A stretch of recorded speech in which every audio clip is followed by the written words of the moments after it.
പ്രിയപ്പെട്ടവരെ, കലോത്സവ വേദിയിലാണ്. ഒന്നാം വേദിയായ MT നിളയിലാണുള്ളത്. നല്ല ചൂടാണ്. ആദ്യ ദിവസം ആ ഒരു വെയിലിൻ്റെ ഒരു ബുദ്ധിമുട്ടൊക്കെ നമ്മളെ അലട്ടുന്നുണ്ടോ എന്ന് ചോദിച്ചാൽ എന്നെ അത് ബാധിക്കുന്നില്ല. എങ്കിൽ പോലും വരുന്നവർക്ക് അത് ബാധിക്കുന്നുണ്ടെങ്കിൽ അതിന് വേണ്ട പരിഹാരം ഇവിടെ ഒരു സംവിധാനം ഒരുക്കിയിരിക്കുന്നു. ആ സംവിധാനത്തെക്കുറിച്ച് ഒന്ന് പരിചയപ്പെടുത്താൻ വേണ്ടി, ഒന്ന് പറയാൻ വേണ്ടിയാണ് തൽക്കാലം ഇപ്പോൾ വന്നിരിക്കുന്നത്. കേരള പോലീസ് അസോസിയേഷനും കേരള പോലീസ് ഓഫീസേഴ്സ് അസോസിയേഷനും ചേർന്ന് സംഘടിപ്പിച്ചിരിക്കുന്ന ഒരു റിഫ്രഷ്മെന്റ് സംവിധാനമാണ് ഇത്. കലാപ്രതിഭകളെ സ്വാഗതം ചെയ്യുക എന്ന ലക്ഷ്യത്തോടു കൂടി ഇവർ ഇവിടെ ഇങ്ങനെ ഒരു സംവിധാനം ഒരുക്കിയിരിക്കുന്നു. ഇവിടെ ഓറഞ്ച് ഉണ്ട്, പഴമുണ്ട്, തണ്ണിമത്തനുണ്ട്, പോരാഞ്ഞിട്ട് വെള്ളം, ചൂടുവെള്ളം വേണ്ടവർക്ക് ഇവിടെ ജീരകവെള്ളം വെച്ചിട്ടുണ്ട്. അല്ല, ആ ചൂട് പറ്റില്ല എങ്കിൽ സാധാരണ മിനറൽ വാട്ടർ വെച്ചിട്ടുണ്ട്. അത്തരത്തിൽ കലോത്സവ വേദിയിലേക്ക് എത്തുന്നവർക്ക് ഒന്ന് ക്ഷീണം തോന്നിയാൽ, ഒന്ന് ദാഹം തോന്നിയാൽ, ഇച്ചിരി വെള്ളം കുടിക്കണമെന്ന് തോന്നിയാൽ ഇങ്ങോട്ടേക്ക് വരാം. ഇവിടെ നിന്ന് സൗജന്യമാണ്. ഒന്ന് വിശക്കുകയാണെങ്കിൽ തൽക്കാലം ഒരു പഴം കഴിച്ചോ ഒരു ഓറഞ്ച് കഴിച്ചോ ഒന്ന് വിശപ്പടക്കണമെങ്കിൽ കുഴപ്പമില്ല, പൈസ ഒന്നും കൊടുക്കേണ്ടതില്ല. ഇങ്ങോട്ട് വന്നാൽ ഇവിടെ നിന്ന് കഴിക്കാവുന്നതാണ്. നമുക്കിപ്പോൾ ഇതിൻ്റെ ചുക്കാൻ പിടിക്കുന്നത് സിറ്റി പോലീസ് ഓഫീസേഴ്സ് അസോസിയേഷനും അതോടൊപ്പം തന്നെ കേരള പോലീസ് അസോസിയേഷനും കൂടിയാണ്. എങ്ങനെയാണ് ഈ സംവിധാനം എങ്ങനെയാണ് പ്രവർത്തിക്കുന്നത്? നമ്മൾ കേരള പോലീസ് അസോസിയേഷനും കേരള ഓഫീസേഴ്സ് അസോസിയേഷൻ തിരുവനന്തപുരം ജില്ലയിൽ 4 കമ്മിറ്റികളുണ്ട്.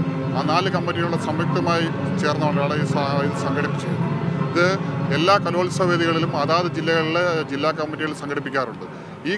ഇപ്പോൾ തിരുവനന്തപുരത്തെത്തിയപ്പോൾ നമ്മളും പോലീസ് മറ്റ് ഗവൺമെൻറ്റിനൊപ്പം നമ്മൾ ഇത് പോലീസ് സംഘടന ഇത് ഏറ്റെടുക്കുകയും ഇത് വേണ്ടുന്ന പോലെ എല്ലാം ഇവിടെ എത്തുന്ന മത്സരാർത്ഥികൾക്കായാലും രക്ഷാർത്ഥികൾക്കായാലും മറ്റു ഉദ്യോഗസ്ഥർക്കായാലും നിങ്ങൾ മാധ്യമപ്രവർത്തകർക്കായാലും എല്ലാവർക്കും തന്നെ തീർത്തും സൗജന്യമായി നൽകുക എന്നുള്ളതാണ് നമ്മൾ ലക്ഷ്യം. അപ്പോൾ എങ്ങനെയുണ്ട്? എനിക്കൊന്ന് തൃശ്ശൂർ കലോത്സവം തൊട്ടാണ് ഇത് ഇങ്ങോട്ടേക്ക് നടത്തുന്നത്. കഴിഞ്ഞ വർഷം കൊല്ലത്ത് ഞാനുണ്ടായിരുന്നു, കൊല്ലത്ത് ഞാൻ കണ്ടിരുന്നു. അപ്പോൾ അങ്ങനെ നമ്മൾ കുറച്ച് കാലമായി നടത്തി വരുന്നതാണല്ലേ ഇത്? തീർച്ചയായിട്ടും ഇത് പോലീസ് സംഘടനകൾ ഏറ്റെടുത്ത് നല്ല വിജയപ്രദമായി കൊണ്ടുവരുന്ന ഒരു സംഗതിയാണ്. ഈ വർഷം നമ്മൾ ഒട്ടും പുറകോട്ട് പോകാതെ വ്യത്യസ്തമായ വിഭവങ്ങൾ ഒരുക്കിക്കൊണ്ട് ഇത് മുന്നോട്ട് പോകാനാണ് ആലോചിക്കുന്നത്. എല്ലാ ദിവസവും ഈ പഴവും തണ്ണിമത്തനും ഒക്കെ ആണോ? അതായത് ത്രൂ ഔട്ട് 24 മണിക്കൂറും വെള്ളവും ചൂടുവെള്ളവും ഉണ്ടാവും. അത് കൂടാതെ ഇന്നിപ്പോൾ ഓറഞ്ച്, ഉച്ചയ്ക്ക് ശേഷം ഏത്തക്ക പുഴുകിയത്, വൈകിട്ട് 7 മണിക്ക് ശേഷം ത്രൂ ഔട്ട് ചുക്ക് കാപ്പി, നാളെ രാവിലെ ഓറഞ്ച്, നാളെ ഉച്ചയ്ക്ക് ശേഷം മരച്ചീനി. അങ്ങനെ ഓരോ ദിവസം വ്യത്യസ്തമായ വിഭവങ്ങളാണ്. വെറൈറ്റി മെനു ആണ്.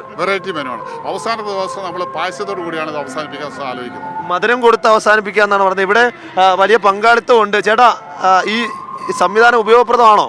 ഉപയോഗപ്രദമാണ്. നല്ല വെയിലല്ലേ, അപ്പോൾ ഇത് കലാസ്വാദനം നടത്താനൊക്കെ ഇതൊരു വലിയ സഹായമാണ്. ടീച്ചർ ഒരു മിനിറ്റ് ഒന്ന് നിൽക്കണേ. ഈ സംവിധാനം എങ്ങനെയുണ്ട്? ഉപയോഗപ്രദമാണോ? ഒന്ന് വിശന്നാലോ വെള്ളം കുടിക്കണമെന്ന് തോന്നിയോ?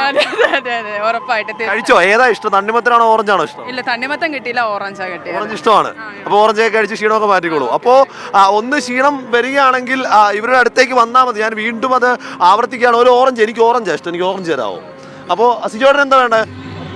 ഓറഞ്ച് മതി. ഒരു ഓറഞ്ച് ക്യാമറമാനോട് കൊടുക്കുകയാണ്. അപ്പോൾ ക്യാമറ പേഴ്സൺ സിജോ സുധാകരനൊപ്പം ഗോപാൽ ശീലാസനൽ, മീഡിയ 1 തിരുവനന്തപുരം.